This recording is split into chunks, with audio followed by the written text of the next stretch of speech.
આજે શું બનાવે છે?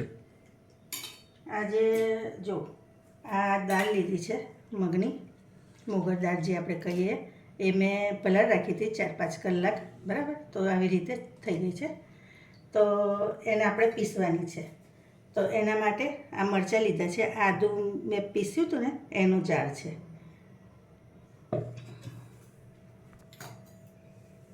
તો જો એમાં આપણે પહેલાં મરચાં એડ કરીએ, જો. અને એક મરચાં ટેસ્ટ પ્રમાણે લેવાના, આદું છે, અને આ 5-6 કળી લસણ લેવાનું, અને આ દાળ છે ને તે બધી આમાં એડ કરી દેવાની.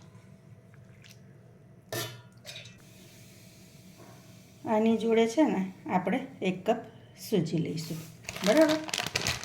અને આ છે ને મિક્સર, એને પીસવા આપણે દહીં લેવાનું જોડે, દહીં સાથે પીસીશું.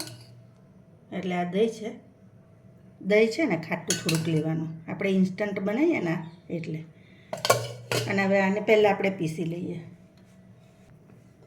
તો જો આવી રીતે આપણે પીસી લેવાનું. હવે આને આપણે બાઉલમાં લઈ લઈશું.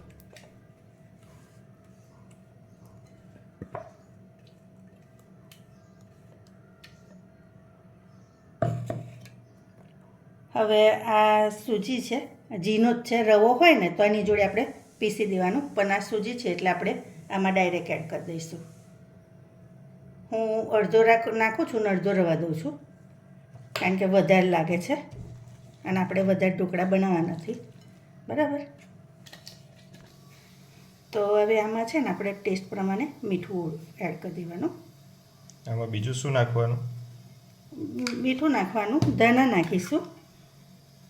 આ છે ને તો આપણે કોઈ વાર મિક્સ વેજીટેબલ નાખીને પણ બનાવી શકીએ, બરાબર. પણ અત્યારે મેં નોર્મલ બનાવું છું. પછી આ અજમું છે એ એડ કરી દઈશું આપણે, અને થોડીક હળદર એડ કરીશું. અજમો છે ને ડાયજેશન માટે સારું, એટલે આપણે અજમો ખાસ એડ કરવાનો, બરાબર ને. આપણને નડે ના જે ખાઈએ ને તો. અને આ બેટરને બરાબર 5 મિનિટ બરાબર એને હલાવી લેવાનું. બીજું શું બનાવવાની છે?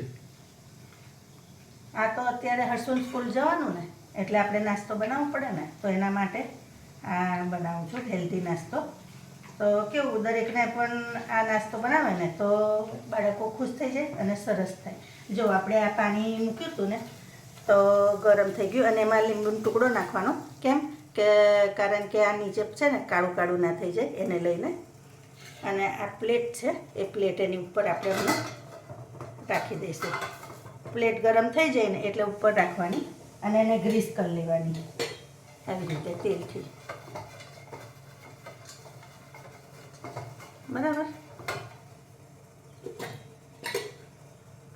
પછી છે ને આપણે થોડોક ઈનો એડ કરીશું. તો ઈનો નાખવાનો કે સોડા નાખવાનો?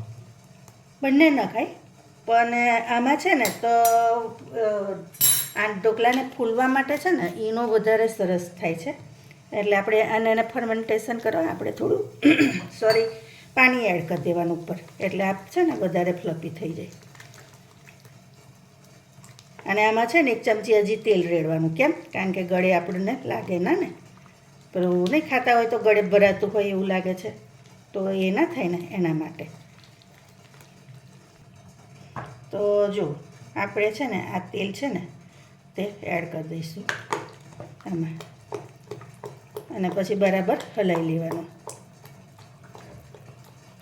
આવું ફ્લફી થવું જોઈએ. જો દેખાય છે ને કેવું ફૂલેલું ફૂલેલું લાગે છે, બરાબર. આવું થવું જોઈએ બેટર.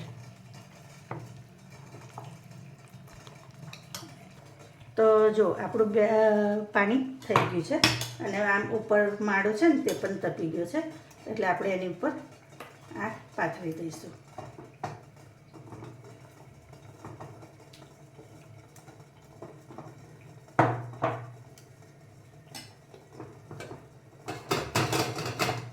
બરાબર. અને આને આપણે ઢાંકીને 5 થી 10 મિનિટ થવા દેવાનું. સોરી, ઉભા રહો. ઉપર છે ને આની ઉપર આપણે થોડુંક ધાણા જીરું અને મરચું સ્પ્રિંકલ કરી દેવાનું. એટલે જો હરસું ખાય ને તો એને જોઈને પણ ખાવાનું મન થાય ને એવું લાગે, બરાબર. અને ટેસ્ટ પણ સરસ આવે. હવે આને આપણે ઢાંકી દેવાનું. એમાં ગળપણ એડ નહીં કરવાનું? આમાં ગળપણ કરાય.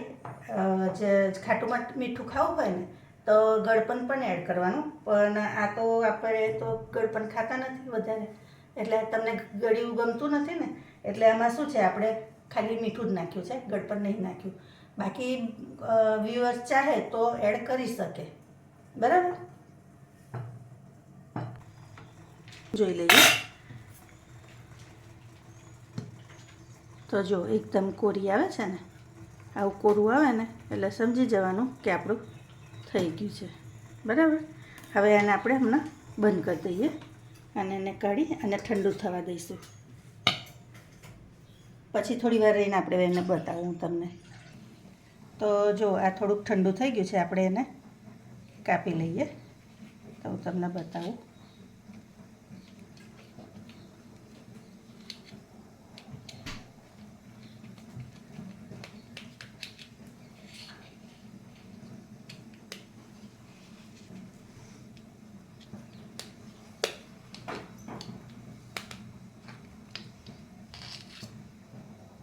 આ છે ને ખાવાની જોડે હેલ્ધી પણ છે. જો જો અને જો પોચા જો છે ને, તો હું તમને બતાવું તોડીને પણ. તો જો છે ને કેવી સરસ જારી થઈ છે. અને આ છે ને ખાવામાં પણ એટલા જ સરસ ને હેલ્ધી છે. તો ચાલો, મારી રેસીપી ફ્રેન્ડ્સ કેવી લાગે છે એ પણ તમે ચોક્કસથી કહેજો, બરાબર. નવી રેસીપી સાથે ફરી મળીશું. Thank you. જય અંબે.